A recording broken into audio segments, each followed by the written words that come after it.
पढ़ाना, उस सिलेबस को तैयार करना कि हमारे बच्चों को क्या क्या पढ़ाया जाना है। फर्स्ट में वो क्या पढ़ेगा, सेकंड में, थर्ड में, फिफ्थ में, नाइन्थ में, ट्वेल्थ में, यानी कि हर एक क्लास का, जैसे कि आप जानते हैं, एक सिलेबस होता है। तो उस सिलेबस को तैयार किस तरीके से किया जाने का और क्या उसके सिलेबस में होना चाहिए, वो ही हमारी राष्ट्रीय पाठ्यचर्या की रूपरेखा है। और ये रूपरेखा जो हमारे आज सिलेबस के अंदर, हमारे बीएड सेकेंड ईयर के सिलेबस के अंदर है, वो है एनसीएफ 2005 के अनुसार नई तालीम में, यानी कि जो गांधी जी ने नई तालीम शुरू की है, नई तालीम जैसे कि मैंने आपको पढ़ाया है, नई तालीम कार्य शिक्षा, यानी कि उन्होंने बुनियादी शिक्षा को की बात की है और बुनियादी शिक्षा को समाज के, यानी कि समुदाय के अंदर जोड़कर पढ़ाने की उन्होंने बात की है। तो यहाँ पर इसी बारे में एनसीएफ क्या कहता है, गांधी जी ने उस शिक्षा को एनसीएफ से किस तरह से संबंधित किया है, वो हम इसके अंदर पढ़ने वाले हैं। तो चलिए सबसे पहले बात कर लेते हैं कि राष्ट्रीय पाठ्यचर्या की रूपरेखा क्या है। राष्ट्रीय पाठ्यचर्या की रूपरेखा यानी कि एनसीएफ 2005। तो भारत में राष्ट्रीय शैक्षिक अनुसंधान, अब आप देख सकते हैं कि जो ये एनसीएफ है, ये कहाँ से, यानी कि नेशनल कुरिकुलम फ्रेमवर्क है, इसको कौन इसकी अथॉराइज करता है। तो भारत में राष्ट्रीय शैक्षिक अनुसंधान और प्रशिक्षण परिषद एनसीईआरटी, आपसे क्वेश्चन पूछा जा सकता है कि जो आपका सिलेबस है वो कौन तैयार करता है, वो एनसीईआरटी के तहत इसका सिलेबस तैयार किया जाता है और ये 2005 है में प्रकाशित किया गया चौथा राष्ट्रीय पाठ्यक्रम फ्रेमवर्क है। इससे पूछा जा सकता है कि कौन से नंबर का फ्रेमवर्क है एनसीईआरटी, तो ये एनसीएफ 2005, तो ये नंबर 4 का है। और इससे पहले भी 3 बार जो है ये लॉन्च हो चुका है। सबसे पहले 1975 में, जैसे कि आप स्क्रीन पर देख रहे होंगे, उसके बाद 1988 में और फिर 2000 में। तो 3 बार, यानी कि 1975 फर्स्ट टाइम, सेकंड टाइम 1998, उसके बाद 2000, और नंबर 4 जो है एनसीएफ 2005 में 4th नंबर पर हमारा राष्ट्रीय कुरिकुलम फ्रेमवर्क तैयार हुआ था। ठीक है, तो ये जो फ्रेमवर्क है ये भारत में स्कूलों के लिए पाठ्यक्रम, पाठ्यपुस्तक और शिक्षण संस्थाओं के लिए एक दिशा निर्देश के रूप में कार्य करता है। ठीक है, तो यहाँ पर एक शॉर्ट में, वेरी शॉर्ट में मैंने पूरा ये आपको क्लियर कर दिया है कि ये क्यों का किस लिए बनाया हुआ है। तो ये जो है ये भारत में स्कूलों के लिए पाठ्यक्रम, पाठ्यपुस्तक और शिक्षण संस्थाओं के लिए दिशा निर्देश देता है, यानी कि उनको गाइडेंस देता है, उनको बताता है टीचर्स को, उनकी क्वालिटी के बारे में, टीचर्स को के बारे में कि इन टीचर्स को के पास ये क्वालिफिकेशन होनी चाहिए, इस तरह से ट्रेनिंग होनी चाहिए, इस तरह से बुक्स होनी चाहिए, ऐसे पढ़ाने का तरीका होना चाहिए, और उनके लिए दिशा निर्देश और एक्सेट्रा जो रूल्स और रेगुलेशन है वो एनसीईआरटी तय करता है। अब हम बात करते हैं नेक्स्ट हमारा टॉपिक की, कि जो एनसीएफ के 2005 के मार्गदर्शन सिद्धांत कौन कौन से हैं, कौन कौन से सिद्धांत उन्होंने जोड़े हैं, ये सारे चीज़ें जो है हमारे सिलेबस में हैं। तो सबसे पहले हम बात करते हैं शिक्षण की। जो पहला सिद्धांत है वो है रटंत विधि को ये समाप्त करने की बात करता है। जैसे आपने देखा होगा पहले जो है बच्चे जो टेबल्स होते थे या एवरीथिंग वो रट के याद करते थे, लेकिन आज के टाइम में जो चल रहा है उसमें जो एनसीएफ 2005 है उन्होंने ये कहा है कि रटने से जो बच्चा उस किसी भी चीज़ को बहुत बेहतर तरीके से नहीं सीख सकता, वो सिर्फ उसको ज़ुबानी याद कर लेता है, लेकिन वो जो चीज़ है वो उसके अटेंशन में नहीं आती, वो उसके सही और गलत एनालिसिस नहीं कर पाता। तो इसलिए मेन चीज़ है कि स्टूडेंट हर चीज़ को एनालाइज करते हुए पढ़े ताकि उसके इफ़ एंड बट भी उसे समझ में आ जाए। तो रटंत विधि को समाप्त करने की बात यहाँ पर करता है। दूसरा आ जाता है आपका स्कूल ज्ञान को स्कूल के बाहर के जीवन से जोड़ना, कि जो नॉलेज है वो खाली स्कूल में अक्सर आपने देखा होगा कि स्कूल में बच्चे ने पढ़ा और उसका पढ़ा हुआ वहीं रह जाता है, घर पर वो उसका 5% भी लेकर नहीं आता। तो यहाँ पर ये कहने की बात है कि शिक्षा को इस तरीके से तैयार करें कि जो ज्ञान है, जो नॉलेज है, वो खाली उसके स्कूल तक ही सीमित ना रहे, वो उसके जीवन में काम आए, उसके रोज़मर्रा की जो उसकी लाइफ है उसमें वो सहयोग दे। तीसरा जाता है आपका पाठ्यक्रम को समृद्ध करना, ताकि यह पाठ्य पुस्तकों से आगे बढ़ सके। यानी कि पाठ्यक्रम ऐसा होना चाहिए कि वो खाली जो बच्चे की जो नॉलेज है वो बुकिश नॉलेज बन के ना रहे, वो उसकी ज़िंदगी के हर एक पड़ाव पर काम आने वाली नॉलेज होनी चाहिए। नेक्स्ट आ जाता है परीक्षाओं को अधिक लचीला बनाना और कक्षा जीवन के साथ एकीकृत करना।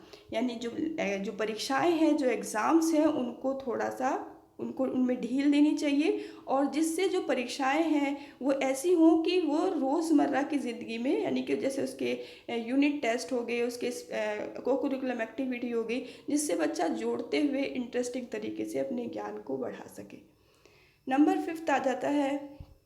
नंबर फिफ्थ है देश की लोकतांत्रिक राजनीति में चिंताओं को ध्यान में रखते हुए एक अतिव्यापी पहचान का पोषण करना। यानी कि राजनीति के अंदर बहुत तरह की जो प्रॉब्लम्स है उनको भी ध्यान में रखें, और उन प्रॉब्लम्स के उनके सॉल्यूशन हैं, उन सॉल्यूशन को निकालने की कोशिश करें, जिससे एक आपकी अच्छी बालक की जो है एक अच्छी पहचान बनेगी और देश की समस्या का समाधान भी होगा। नेक्स्ट आ जाएगा, इन पांचों सिद्धांतों के अलावा एनसीएफ क्या क्या बताता है। एनसीएफ इन पांचों सिद्धांतों के अलावा बात करता है कि बिना बोझ के सिखाना, कि जो स्टूडेंट्स को हम सिखा रहे हैं उसको ऐसा ना लगे कि यस उसको बोझ लग रहा है, ठीक है ना। तो बिना बोझ की शिक्षा की बात यहाँ पर एनसीएफ करता है। उसके अलावा ज्ञान का अधिगम और निर्माण, जो भी ज्ञान है उसको उसकी लर्निंग होनी चाहिए, जिससे बालक क्रिएटिव तरीके से अपने ज्ञान का निर्माण कर सके। नेक्स्ट है ज्ञान सूचना से अलग है, यानी कि ज्ञान खाली इन्फॉर्मेशन बन के ना रहे। जैसे कभी बार ऐसा हो जाता है हम इन्फॉर्मेशन ले लेते हैं और फिर उसको वहीं पे छोड़ देते हैं। जो ज्ञान है वो एडॉप्शन होना चाहिए, यानी कि ज्ञान को क्रिएटिव तरीके से पाना होता है, ज्ञान इन्फॉर्मेशन से बिल्कुल अलग हो जाए।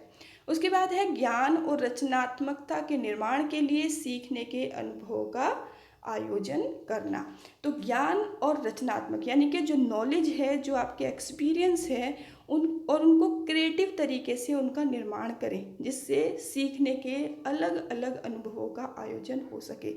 यानी जैसे बालक की वर्कशॉप करा दी, बच्चे के प्रैक्टिकल करा दिया, जिससे बहुत सारी चीज़ों में ऐसा होता है बच्चे को भ्रमण के लिए ले गए, जिससे उसका जो ज्ञान है वो जो ज्ञान है वो सटीक हो जाता है, और वो इजीली बालक जो है उस ज्ञान को भूल नहीं पाता। तो इसलिए ज्ञान ऐसा होना चाहिए, नॉलेज ऐसी होनी चाहिए जिससे उसको क्रिएटिविटी जो है को बढ़ावा मिले, और बालक जो है अपने जीवन को उस क्रिएटिविटी से आगे बढ़ा सके। आगे जाता है ज्ञान के व्यवहारिक निर्माण के लिए अनुशासनिक सीमाएं के बाहर जाकर ज्ञान को जोड़ना। ठीक है, तो व्यवहारिक निर्माण, और जिससे व्यवहार का भी उसका बालक का निर्माण हो, और वो अपने जीवन में अनुशासन को जो अनुशासन की जो सीमाएं हैं उससे बाहर जाकर उसको सही तरीके से जोड़ पाए। अब हम बात करते हैं अपने नेक्स्ट पॉइंट की, कि सामाजिक मुद्दों पर महत्वपूर्ण दृष्टिकोण विकसित करने के लिए अनुभवजन्य अधिगम। सामाजिक जो दृष्टिकोण है उन दृष्टिकोणों को भी विकसित करना चाहिए, यानी कि बालक जो है हर एक चीज़ को खोलकर डिटेल में समझने की कोशिश करे, जिससे उसके एक्सपीरियंस बढ़े, जिससे उसके ज्ञान में वृद्धि हो। नेक्स्ट आ जाता है पाठ्य पुस्तकों और अन्य सामग्री की बहुलता, जिसमें संवैधानिक मूल्यों और सिद्धांतों के माध्यम से स्थानीय ज्ञान को शामिल किया गया है। तो ये सारे जो हैं एनसीएफ के अदर सिद्धांत भी हैं। मूल जो है वो 5 हैं, उसके अलावा भी बहुत सारे सिद्धांत हैं, जिनमें से मैंने कुछ आपको गिनवाए हैं। अब हम बात करते हैं स्टूडेंट्स कुछ ऐसे क्वेश्चंस के एग्ज़ाम की जो प्रैक्टिस है। मैंने कुछ प्रैक्टिस के क्वेश्चन बनाए हैं, जिसमें से अगर आप इसको करते हैं तो आपको इजी हो जाएगा कि किस तरीके से हमारे जो क्वेश्चन हैं एनसीएफ के थ्रू पूछे जा सकते हैं। तो मैंने शॉर्ट में क्वेश्चन बनाए, आप देख सकते हैं। पहला क्वेश्चन आपके सामने है, राष्ट्रीय पाठ्यचर्या की रूपरेखा 2005 किस आधार पर पाठ्यचर्या के बोझ को कम करने पर बल देती है। आपको इसका आंसर देना है, सिर्फ आपको मिलेंगे 20 सेकेंड।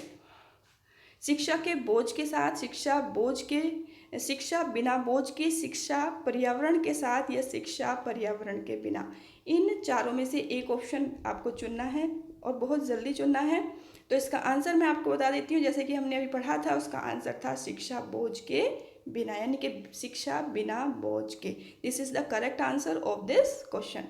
नेक्स्ट पे चलते हैं। नेक्स्ट हमारा क्वेश्चन है, राष्ट्रीय पाठ्यचर्या की रूपरेखा 2005 के अनुसार कक्षा में शिक्षक की भूमिका होनी चाहिए कैसी? एक उत्प्रेरक के रूप में, एक आदेशक के रूप में, एक नेता के रूप में, या इनमें से कोई नहीं। तो एक करेक्ट आंसर है इसका, बताएंगे आप फटाफट। यस, इसका करेक्ट आंसर है एक उत्प्रेरक के रूप में। उत्प्रेरक का मतलब है एक मोटिवेटर, जो आपको मोटिवेट कर सके, जो आपको सीखने के लिए प्रोत्साहित कर सके, आपको आगे बढ़ा सके। ठीक है, तो जो शिक्षक की भूमिका है वो एक मोटिवेटर यानी उत्प्रेरक की होनी चाहिए।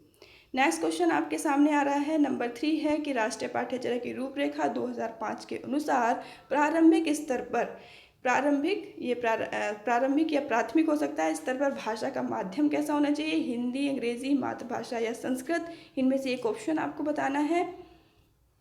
यस, इसका करेक्ट आंसर है आपका हिंदी, यानी कि प्राथमिक स्तर पर जो एनसीएफ के अनुसार मातृभाषा होनी चाहिए वो होगी आपकी हिंदी।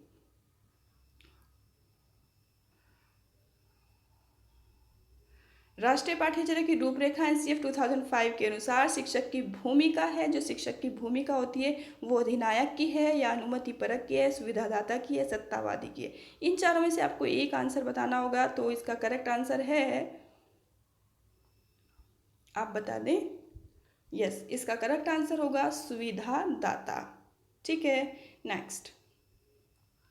नेक्स्ट है, भारत में अनिवार्य और निःशुल्क प्राथमिक शिक्षा के सार्वभौमिकरण का अर्थ है 100% सुविधा, 100% नामांकन, 100% धारण, या यह सभी, यानी कि ये सभी। यस स्टूडेंट्स, इसका जो करेक्ट आंसर है वो है ये सभी। यहाँ पर यह लिख दिया है, ये है ये सभी, यानी कि तीनों जो हैं भारत में अनिवार्य निःशुल्क प्राथमिक शिक्षा के सार्वभौमिकरण के अंतर्गत आते हैं, जिसमें 100% सुविधा देने की बात करते हैं, 100% नामांकन उनका सार्वभौमिकरण का एक मूल उद्देश्य है, और 100% धारण करना यानी कि सिखाना बालक को। ये तीनों चीज़ें यहाँ पर ज़रूरी हो जाती हैं, तो इसका करेक्ट आंसर होगा ये सभी। ओके स्टूडेंट्स, इस तरह से आपके जो ये क्वेश्चन है, इस टॉपिक है, ये कंप्लीट हो चुका है। अगर आपको मेरे द्वारा दी हुई जानकारी अच्छी लगी है तो आप वीडियो को कर दीजिए लाइक, अपने फ्रेंड्स के साथ शेयर भी कर दीजिए, और अगर पहली बार चैनल पर आए हैं तो चैनल को सब्सक्राइब भी ज़रूर कर लें। वीडियो देखने के लिए बहुत बहुत धन्यवाद। मिलते हैं नेक्स्ट वीडियो के साथ। Thank you. हेलो स्टूडेंट्स, यहाँ पर एक छोटी सी मिस्टेक हो गई है क्वेश्चन नंबर 3 के अंदर। जो इस क्वेश्चन नंबर 3 है इसका करेक्ट आंसर है ऑप्शन नंबर 3, यानी कि मातृभाषा। ऑप्शन नंबर सी इसका करेक्ट आंसर है। एक्चुअली मेरी मातृभाषा हिंदी है, सो दैट मेरे मुंह से हिंदी निकल गया, अदरवाइज इसका जो करेक्ट आंसर है वो मातृभाषा होगा, क्योंकि हर एक स्टेट के अंदर हर एक इंसान की अलग अलग भाषा होती है। तो यहाँ पर जो करेक्ट आंसर होगा वो होगा मातृभाषा। गलती के लिए माफ़ी चाहूँगी। Thanks for watching this video.